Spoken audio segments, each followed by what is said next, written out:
Hello everyone, AP nursing study में आप सभी का स्वागत है। आज हम लोग फिर से कुछ इम्पॉर्टेंट क्वेश्चन डिस्कस करने वाले हैं।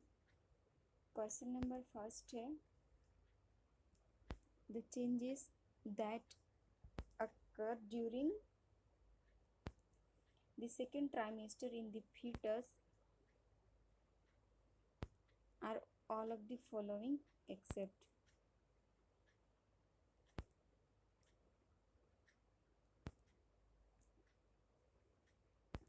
The changes that occur, okay, that occur during the second trimester। यहाँ बात कर रहे हैं सेकेंड ट्राइमेस्टर का। दैट मीन्स प्रेगनेंसी के दूसरी तिमाही के बारे में बात हो रहा है। कहाँ किस में ये चेंजेस, मतलब ये है फीटस में, मतलब भ्रूण में। ऑल ऑफ द फॉलोइंग, इनमें से सभी हैं लेकिन एक नहीं है। ठीक है, तो फर्स्ट है foetal heart sound can be heard with stethoscope. Okay, मतलब स्टेथोस्कोप से भ्रूण की हृदय की आवाज़ सुनी जा सकती है। नेक्स्ट है स्केलेटल इज कैल्सिफाइड, मतलब स्केलेटल क्या है, कैल्सिफाइड, कैल्सिकृत हो सकता है। नेक्स्ट है eyes remain closed end bodies growth accelerated, मतलब आइज, आंखें बंद रहती है और शरीर की वृद्धि जो है वो तेज हो जाती है। नेक्स्ट ऑप्शन है लाइटनिंग अकर। ठीक है, लास्टली ये क्या है, लाइटनिंग अकर। तो इसमें से लाइटनिंग, ओके, एक इसमें से एक क्वेश्चन है लाइटनिंग। तो what do you understand about lightning? So ये क्या है, लाइटनिंग को दूसरा हम लोग बोल सकते हैं welcome sign of the baby भी बोला जाता है। और ये लाइटनिंग देखने को मिलता है कब, between the 36 to 38 weeks of pregnancy. ठीक है, इसमें क्या होता है, decrease in the fundal height of a few weeks before onset of labor, that is called lightning। मतलब क्या है कि इसमें फंडल हाइट जो है वो उसमें थोड़ा सा डिक्रीज हो जाता है। ये कब होता है, लेबर मतलब डिलीवरी से पहले, कुछ वीक पहले होता है। फंडल हाइट जैसे ही हम लोग को पता है कि वो हर एक वीक के हिसाब से फंडल हाइट का इंक्रीमेंट होता है। ठीक है, तो ये इसमें 36 से 38 वीक्स में थोड़ा सा स्लाइटली वो डाउन हो जाता है, जिसको हम लोग बोलते हैं लाइटनिंग। और इसको दूसरा में हम लोग दूसरा वर्ड में बोले तो द फीटस और the baby is settle into the mother's pelvis, that is called lightening. तो इसमें क्या होगा, इसमें चेंजेस बोल रहा है अगर ड्यूरिंग सेकेंड ट्राइमेस्टर से एक्सेप्ट पूछा है, तो इसमें से तीनों हो सकता है लेकिन एक्सेप्ट में लाइटनिंग। ठीक है, लाइटनिंग जो है वो सेकेंड ट्राइमेस्टर में नहीं होता है। अभी हमने देखा ये कब होता है, 36 वीक से लेके ये होता है 38 वीक्स के बीच में। ठीक है, मतलब ये चला जाता है, मतलब कि ये थर्ड ट्राइमेस्टर में चला जाता है। Next question, A women serum and urine will test positive for HCG in all of the following condition except। ठीक है, तो यहाँ पे क्या बोल रहा है, एक वीमेन का क्या सीरम एंड यूरिन टेस्ट में क्या है, किसका पॉजिटिव आ जाना है, HCG का। इनमें से कौन सा कंडीशन में HCG जो है वो पॉजिटिव आ जाएगा और किस में नहीं आएगा। So pregnancy, ectopic pregnancy, vesicular mole and post hysterectomy. ठीक है, तो HCG का फुल फॉर्म आप सभी को पता होगा, ह्यूमन कोरियोनिक गोनाडोट्रोपिन हार्मोन। ठीक है, और ये पॉसिबली देखने को कब मिलता है, अगर हम प्रेगनेंसी टेस्ट में ये पॉजिटिव हो जाता है, एक्टोपिक प्रेगनेंसी में भी पॉजिटिव रहता है, वेसिकुलर मोल में भी पॉजिटिव रहता है। बट केवल इसमें से इस क्वेश्चन में करेक्ट आंसर क्या है, पोस्ट हिस्टेरेक्टोमी, यही जो है जिसमें पॉजिटिव नहीं होगा। और प्रेगनेंसी टेस्ट, अगर प्रेगनेंसी टेस्ट की हम बात करें, जो HCG जो है यूरिन टेस्ट में पॉजिटिव आता है, तो ये देखने को मिलेगा कब। सो ये होता है पॉसिबल होता है कब पॉजिटिव होने का, 8 to 11 days, 8 to 11 days after conceptions. Okay, तो इसमें ये पॉजिटिव देखने को मिलता है। नेक्स्ट क्वेश्चन,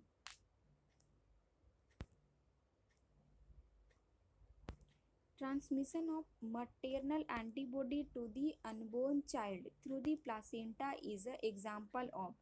इसमें कुछ इम्यूनिटी का बताया गया है। तो इसमें कौन सा किसको बोला, transmission of material antibody.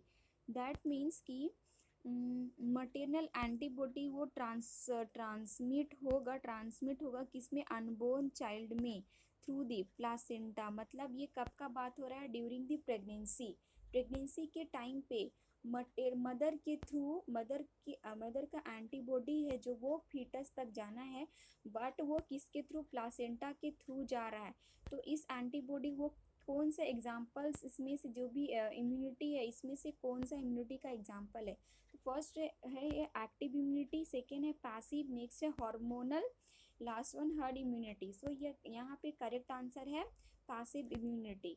Active immunity का डेफिनेशन अलग होता है। एक्टिव इम्यूनिटी कब होता है, जब कोई इंडिविजुअल कोई भी इन्फेक्शियस डिजीज़ के कांटेक्ट में आने के बाद उसका इंडिविजुअल का जो इम्यून सिस्टम है वो कोई भी उस एंटीबॉडी को जनरेट करेगा, उस डिजीज़ के प्रति एंटीबॉडी को जनरेट करेगा, तो इसको हम लोग एक्टिव इम्यूनिटी बोलते हैं।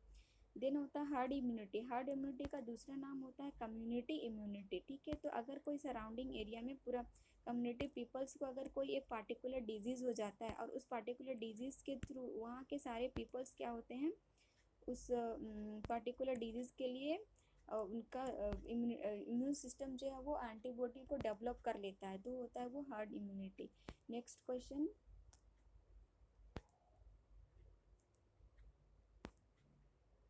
Failure of descent of one और both testes at birth in a new born baby. ठीक है, तो यहाँ पे किसके बारे बोल रहा है, फेलियर ऑफ डिसेंट। मतलब डिसेंट मतलब क्या होता है, थोड़ा सा क्या हो जाना, डिसेंट हो जाना, नीचे हो जाना। ठीक है, ऑफ वन और बोथ टेस्टिस। और कब का बात हो रहा है, एट बर्थ, जब जैसे ही न्यू बॉर्न बेबी का कोई भी बेबी, एक बेबी का न्यू बॉर्न नया बर्थ जन्म होता है एट ए टाइम। ठीक है, उस टाइम पे क्या होना है, एक टेस्टिस और बोथ टेस्टिस का डिसेंट होना मीन्स स्लाइटली डाउन होना, ये क्या कहलाता है, स्लाइटली डाउन में फेलियर होना, मतलब डाउन नहीं होना, डिसेंट नहीं होना, क्या कहलाएगा, फिमोसिस कहलाएगा, क्या वो हाइड्रोसिल कहलाएगा, या फिर या फिर क्रिप्टोर किडिज्म कहलाएगा, या फिर all of this.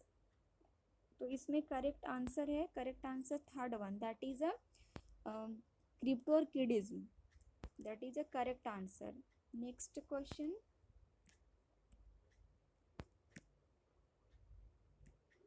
Complication during pregnancy and child birth can be prevented bye.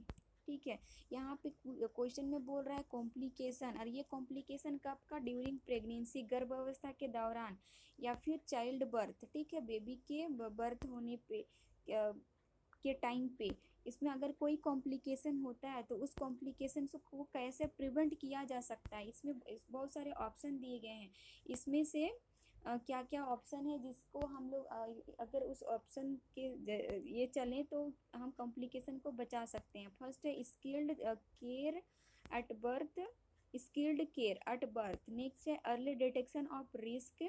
Next है appropriate timely management of obstructive complications, and last one all of this above, all of this. Okay, so यहाँ correct answer होगा आपका सारे। ठीक है, अगर skilled birth care at the birth, ठीक है, तो इस टाइम पे भी जब बेबी का डिलीवरी हो रहा है वहाँ पे अच्छे से केयर मिलेगा, या फिर कोई भी डिजीज़ है बेबी को, जैसे कॉन्जेनाइटल एनोमलीज या फिर अदर कोई डिजीज, उसको अर्ली डिटेक्ट किया जाए। ठीक है, या फिर टाइमली कोई भी कॉम्प्लिकेशन उसे मैनेज किया जाए। ठीक है, तो ये सारे तीनों कंडीशन को अगर हम लोग अप्लाई करेंगे तो हम क्या से बचा सकते हैं, कोई भी कॉम्प्लिकेशन होने से बचा सकते हैं। कब, ड्यूरिंग प्रेगनेंसी एंड बर्थ के टाइम पे। नेक्स्ट क्वेश्चन, वाइट और yellowish white secretion that last for the 10 days after delivery is called, इसे क्या कहा जाएगा, कौन सा लोकिया कहा जाता है, lochia rubra, lochia serosa, lochia alba, all of the above. ठीक है, तो यहाँ कब का बोल रहा है, डिलीवरी मतलब प्रसव के बाद। ठीक है, ये कितने दिन, 10 से 15 दिन तक अगर कोई डिस्चार्ज सिक्रीशन हो रहा, कैसा कलर होना है, वाइट और येलोविश। ठीक है, तो उसको हम लोग क्या नाम से बोलते हैं, तो इसमें करेक्ट आंसर है option number third, that is a lochia alba. ठीक है, यहाँ और एक क्वेश्चन बनता है कि अगर लोकिया रुब्रा का डिस्चार्ज, यहाँ पे डिस्चार्ज कब से कब तक कितने डेज के अंदर का डिस्चार्ज को लोकिया रुब्रा कहा जाता है, तो ये होता है 1 to 4 डेज। नेक्स्ट है लोकिया सिरोसा जाता है 5 to 9 days. And last one lochia alba, ये जाता है 10 to 15 डेज। ये इंपॉर्टेंट है, इसे याद रखना चाहिए। Next question, the main component of essential newborn care are the following except भी बोल रहा है। द मेन कंपोनेंट्स, ठीक है, main component essential newborn care, जब बेबी का न्यूबॉर्न हो जाता है उसमें इम्पोर्टेंट क्या क्या केयर होता है, ठीक है, उसमें इनमें से कौन सा इम्पोर्टेंट केयर है, यहाँ एग्जाम क्वेश्चन में पूछा है एक्सेप्ट, इनमें से कौन नहीं है, ठीक है। तो फर्स्ट है resuscitation of newborn with hypoxia, next prevention of hypothermia, next prevention of infection, and last one prevention of behavioural problem. तो कब है न्यूबॉर्न, एट बर्थ के टाइम पे क्या एसेंशियल केयर एक्सेप्ट पूछा है, तो लास्ट वन है करेक्ट आंसर होगा, ये जो क्या है behavioural prevention of behavioural problem, ठीक है, और बाकी जो है वो क्या है एसेंशियल न्यूबॉर्न केयर है। Next question, recommended volume expander for a neonate in a soap, ठीक है, सोप के टाइम पे कितना वॉल्यूम उसको रिकमेंड, फ्लूइड कितना वॉल्यूम चल सकता है, तो फर्स्ट है 5 ml पर kg normal saline, next 10 ml पर kg, 15 ml पर kg नॉर्मल सलाइन, 20 ml पर kg नॉर्मल सलाइन। तो करेक्ट आंसर यहाँ पे second one, that is a 10 ml पर kg normal saline. Next question, the diagnostic technique used to detect congenital anomalies in vitro is, okay, so congenital anomalies को detect करने के लिए कौन सा टेक्निक यूज्ड किया जाता है in vitro, that is means की pregnancy, during pregnancy. Alpha feto protein, next है amniocentesis, chorionic villi sampling and all of the above. So यहाँ पे करेक्ट आंसर है all of the above, alpha feto protein भी हो सकता है, amniocentesis, chorionic villi sampling, all that, okay. So next question, the minimum interval between two doses of TT vaccine given to antenatal mother, okay, antenatal mother। so यहाँ पे pregnancy के time पे जो TT mother को दिया जाता है उन 2 डोज के बीच में, तो टीटी 2 टीटी पड़ता है तो दोनों के बीच में कितना कितना गैपिंग होना चाहिए। सो फर्स्ट है 1 month, 2 month and 3rd month और 4 month। Correct answer is one first one, that is a 1 month। Important question है।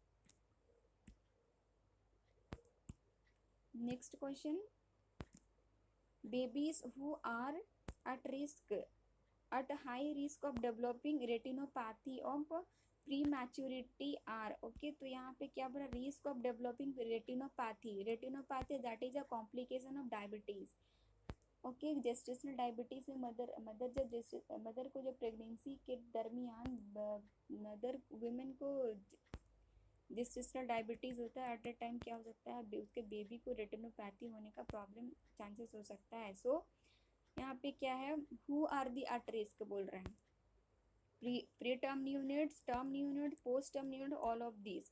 सो करेक्ट आंसर यहाँ पे है all of this. Next question, vitamin A supplement is given under reproductive and child health programme for children up to age group. So first है 1 year, 2 year, 5 year और 4 year। Correct answer that is 5 year। Vitamin A supplement बोला जा रहा है, okay. Next option, next question, measles, exam में vaccine से भी बहुत, वैक्सीनेशन इम्यूनाइजेशन से बहुत क्वेश्चन रहता है, so this is also important. Measles, mumps, rubella vaccine has to be given. So ये कब दिया जाना है, after birth, after 3 month, after 6 month और after 9 month। Correct answer is a 4th one, that is after 9 month। Next question, at healthcare facility health workers can adequately protect vaccine by all of the following measures except, ठीक है। Eight health care facility, कोई भी health care facility में जो health workers होते हैं वो क्या करेंगे, वैक्सीन को कैसे प्रोटेक्ट करके रखेंगे। ठीक है, तो इसमें कुछ मेजर्स दिया हुआ है, लेकिन ऐसा कोई मेजर्स जो कि नहीं होगा। फर्स्ट है keep vaccine in a appropriate vaccine refrigerator equipment. Next है use of temperature monitor device. Next है transport vaccine in a vaccine carrier. Last one store vaccine in a door of refrigerator only. तो यहाँ पे क्या है, last one ये कि नहीं है। ठीक है, ये एक्सेप्ट पूछ रहा है, तो fourth one store vaccine in a door of refrigerator only. Next question, the route of administration of Salk polio vaccine is. Okay, तो यहाँ पे एक क्वेश्चन और बनता है, इसमें साल्क और एक पोलियो और एक टाइप आता है, एक है साल्क, सेकेंड है साबिन। ठीक है, तो फर्स्ट साल यहाँ पे बात हो रही है, लेकिन किसकी, साल्क पोलियो वैक्सीन जो है वो उसका एडमिनिस्ट्रेशन कौन सा रूट से होना है। फर्स्ट है ओरल, नेक्स्ट है इंट्रामस्कुलर, नेक्स्ट है इंट्रावेनस और ऑल ऑफ दिस। सो यहाँ पे साल्क जो है वो intra, second one that is intramuscular. Sabin जो है होता है इसका ओरल रूट। तो ये याद रखिएगा, कैसे याद रखने का ट्रिक एक हो सकता है, साबिन एक है साल्क। एग्जाम्पल के लिए आप अपने ट्रिक अपना सकते हैं, साल जैसे सार्क मछली लेके, या फिर सोयाबीन को मुंह से खाया जाता है, तो याद रखिए साबिन मतलब ऑरली इसको ले सकते हैं। इस तरह से याद, कंफ्यूज नहीं हो सकती इस तरह याद करने से। Next question, the vaccine for yellow fever is. ठीक है, तो अभी ये येलो फीवर का वैक्सीन भी आया हुआ है। ठीक है, लेकिन अभी यहाँ पे नोट न्यूज़ हमारे इस एरिया में अभी तक नहीं है। सो इसका कौन सा मेडिसिन आया हुआ है येलो फीवर के लिए। सो फर्स्ट है साल्क वैक्सीन, नेक्स्ट है 70D वैक्सीन, नेक्स्ट है CCEAB वैक्सीन, PREP वैक्सीन। सो यहाँ पे correct answer second one that is 70D vaccine. Next question, the following vaccination is included in a national immunization program. Okay, the following vaccination is included।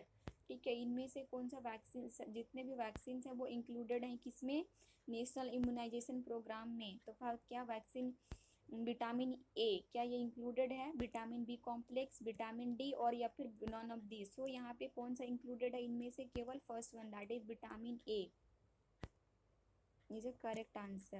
Next question, the target group of weekly iron folic acid supplement are। target age group, ठीक है, यहाँ पर target groups हम किसको बोलेंगे, किसके लिए, weekly means कि वीक में ओनली वन टाइम, वह एक बार। ठीक है, किसको, आयरन फोलिक एसिड सप्लीमेंट के लिए। तो कौन सा एज ग्रुप है, school going adolescent girls and boys in a 6 to 10 classes, या फिर school going adolescent girls boys 10 to 12 classes, school going adolescent girls and boys 8 to 12 classes, school going adolescent girls और boys in 6 to 12 classes. So correct answer is a fourth one that is school going adolescent girls and boys is 6 to 12 classes. Next question, the component of adolescent health programme are all except. ठीक है, तो इसमें से ये क्या हुआ, component of adolescent health programme, adolescent health programme का component होगा, पर इसमें से एक है जो नहीं है। फर्स्ट है weekly iron and folic acid supplement, next adolescent reproductive and sexual health programme, next menstrual hygiene scheme, and last one vitamin A supplementation programme. ठीक है, तो करेक्ट आंसर यहाँ पे क्या होगा, fourth one that is a vitamin A supplementation programme. बाकी all तीनों जो है ऊपर वाले जो कि हैं एडोलेसेंट के हेल्थ प्रोग्राम के कंपोनेंट है, केवल लास्ट वन 4 1 दैट इज ये कंपोनेंट नहीं है इसका। Next question, what is the first sign of puberty in female. Option number 1 voice changes, axillary hair, next breast development and menarche. So correct answer third one that is a breast development. Next question, the doses of tablet albendazole administered to prevent helminthi's infestation in the adolescent age, ठीक है। तो albendazole tablet albendazole है, तो इसका कितना mg का available होता है, ये किसके लिए ये बोल रहा है, एडोलेसेंट के लिए, ठीक है। तो क्या वो 200 mg है, 400 mg, 500 और 600? सो करेक्ट आंसर क्या है, 400 mg। Next question, menstrual hygiene scheme was implemented for adolescent girl in the age group of, ये सब इंपॉर्टेंट क्वेश्चन है, पूछता है एग्जाम में बहुत बार, रिपीट भी होता है। menstrual hygiene scheme was implemented for adolescent girl in the age group, so adolescent girl age group 10 to 22 years or 10 to 19 years or 16 to 19 or 15 to 19, so correct answer इसमें होगा 10 to second one, that is a 10 to 19 years। next question, bacteriologically confirmed or clinically diagnosed case of tuberculosis involving pleura, lymph nodes, abdomen and genitourinary tract is called, इसको कौन सा tuberculosis कहेंगे, जहाँ पे कि क्या है, clinically diagnosed case of tuberculosis, वो कौन सा कहाँ कहाँ इन्वॉल्व हो चुका है, लिम्फ नोड में, प्लूरल में, abdomen में एंड जेनिटोयूरिनरी ट्रैक्ट में, ठीक है। तो इसको हम कौन सा ट्यूबरक्लोसिस कह सकते हैं, pulmonary tuberculosis, extra pulmonary tuberculosis, HIV positive tuberculosis और HIV negative. Correct answer is a second one, that is extra pulmonary tuberculosis. Next question, all of the following infections are transmitted by faecal oral route except, ठीक है। तो इनमें से कौन से हैं जो कि इनमें से सभी हैं फीकल ओरल रूट से ट्रांसमिट होते हैं केवल, लेकिन एक जो है वो उससे ट्रांसमिट नहीं होता है, तो वो कौन है, तो फर्स्ट क्या है, hepatitis A, hepatitis B, diarrhoea या फिर पोलियोमाइलाइटिस। सो करेक्ट आंसर यहाँ पे है hepatitis B, hepatitis B second one. Next question, the illness caused by mosquito bite are all of the following except, the illness caused by किसके through हो रहा है, mosquito bite, ठीक है, mosquito bite के थ्रू हो रहा है, इसमें से सभी होंगे लेकिन एक है जो नहीं होगा। तो first lymphatic filariasis, malaria, dengue and SARS, तो वो अब 3 हैं जो ये मॉस्किटो बाइट से होते हैं, लेकिन लास्ट वन लीजिए करेक्ट आंसर जो कि सार्स है, जो कि मॉस्किटो बाइट से नहीं होता है। सीवियर एक्यूट रेस्पिरेटरी सिंड्रोम और symptoms. Next, chikungunya virus is transmitted to people through, chikungunya virus is transmitted to a people through, so chikungunya virus जो है वो कैसे ट्रांसमिट होता है, पिग के थ्रू, मॉस्किटो बाइट के थ्रू या फिर चिकन्स और बर्ड्स। सो करेक्ट आंसर यहाँ पे होगा मॉस्किटो बाइट, ठीक है। तो ये पीपल में ट्रांसमिट होता है मॉस्किटो बाइट से। Next question, hepatitis D infection occurs only when the person is positive for, ठीक है। तो यहाँ पे किसको बोल रहा है, हेपेटाइटिस डी इन्फेक्शन हो सकता है कब, when a person is positive for, person किस चीज़ से पॉजिटिव होगा तब हेपेटाइटिस डी जो है इन्फेक्शन हो सकता है। फर्स्ट ऑप्शन है हेपेटाइटिस ए, नेक्स्ट है हेपेटाइटिस बी, हेपेटाइटिस सी और hepatitis C. So correct answer is hepatitis D. अगर पर्सन को पहले हेपेटाइटिस बी हो चुका है, करेक्ट आंसर हेपेटाइटिस बी हो चुका है, देन तब में उसके बाद पेशेंट क्या हो सकता है, पर्सन को हेपेटाइटिस डी इन्फेक्शन हो सकता है।